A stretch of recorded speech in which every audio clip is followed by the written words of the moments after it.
देखिए, दुनिया का सबसे बड़ा सांस्कृतिक और आध्यात्मिक आयोजन महाकुंभ 2025 हमारी सनातन परंपराओं, आदर्श और मूल्यों को नई चेतना प्रवाह करने का काम कर रहा है। दुनिया में भारत जिन कारणों से विश्व गुरु रहा, उस संदेश की चेतना पूरे विश्व में देने का काम हमारा महाकुंभ करेगा। जहाँ सामाजिक समरसता, भाईचारा, सौहार्दपूर्ण वातावरण, अनेकता में एकता और वो संदेश जिसको दुनिया आज भी जिसकी जरूरत है, आज जहाँ पूरा दुनिया युद्ध में ग्रसित है, वहीं सनातन संस्कृति का वो संदेश जिसमें वसुदेव कुटुंबकम की भावना को पूरे परिवार को, विश्व का एक परिवार को पूरा अपना परिवार मानने का काम करता है। ऐसा सनातन संस्कृति निश्चित रूप से सर्वे भवन्तु सुखना सर्वे भवन्तु निरामया की नया संदेश देकर के एक जागृति पैदा करने का, पुनः भारत को विश्व गुरु बनाने का, पुनः भारत को हमारे नेताओं की सोच के अनुरूप, हमारे प्रधानमंत्री, हमारे मुख्यमंत्री की सोच के अनुरूप विश्व गुरु बनना,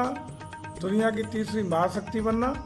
और दुनिया के आज के युद्ध के वातावरण में एक नया शांति का संदेश देने का काम,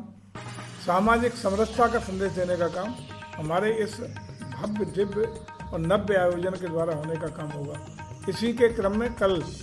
माननीय प्रधानमंत्री जी भी उस स्थल पर, प्रयागराज की धरती पर, तीर्थराज प्रयागराज, त्रिवेणी का संगम, जिसको भाग्योदय की रेखा माना जाता है, जिसको जीवन रेखा देश की माना जाती है, ऐसे गंगा, यमुना और सरस्वती के संगम पर कल उनका कार्यक्रम हुआ है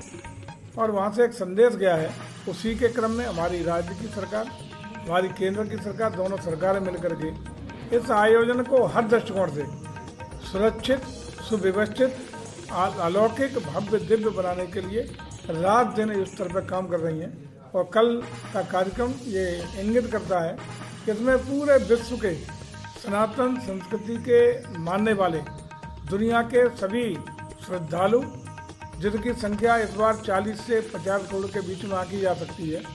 उतने लोगों के रहने, खाने, स्वच्छता, सुशासन और उनकी सुरक्षा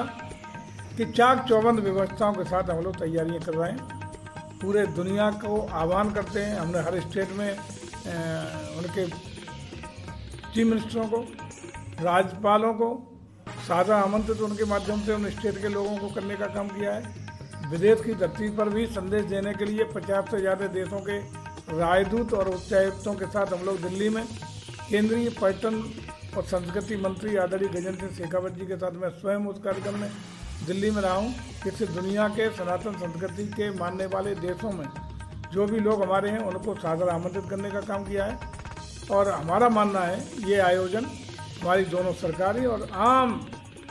हमारे कार्यकर्ता, हमारे स्वयंसेवक, हमारे श्रद्धालु मिलकर के इसको भव्यता, दिव्यता, अलौकिकता देने का काम करेंगे। एक सवाल, केंद्रीय कैबिनेट ने वन नेशन वन इलेक्शन को पास कर दिया है, अब वो लोकसभा में विधेयक पेश होने वाला है। विपक्ष इसका विरोध कर रहा है, कह रहा है कि इससे तानाशाही हो जाएगी। विपक्ष नहीं कर रहा है, विपक्ष की भी तमाम पार्टियां इसके साथ खड़ी हैं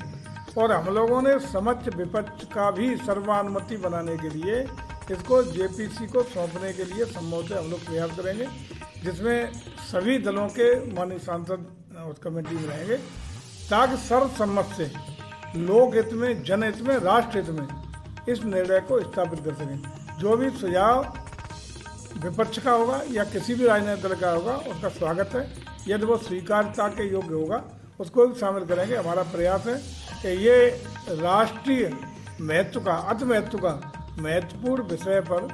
सर्वानुमति बने, पक्ष और विपक्ष कोई इसमें भूमिका न हो, सभी दलों का समर्थन मिले और देश का व्यापक समर्थन इसके पक्ष में है।